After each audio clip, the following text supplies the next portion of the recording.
Vocês são nojentos. Não foge assim, Mitch, pois não há fuga. Negue a mim, se tiver vontade, mas não a você. Singular é o que nós temos, o que somos não. Pois há milhares, muitos milhares, vejo afinal que não é bom nem mal, é só real. Ouça, Mitch, está em guerra só por nascer, mas todos juntos, na luta juntos, não é especial, não é melhor, pior, mas é real.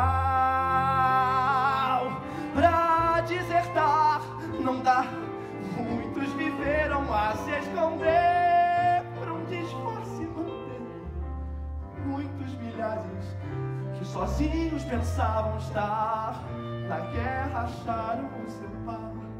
E anormais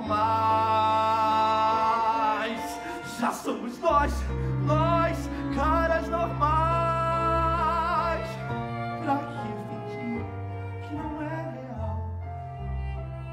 Se podem ver-nos, é bom que vejam, temos um ideal. Terão que entender que afinal isso é real.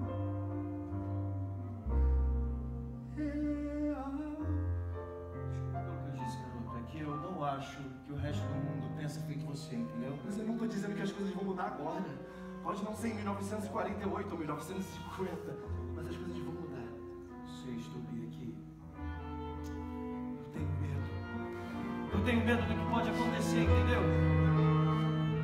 Só quero um lugar pra nós, que seja nós.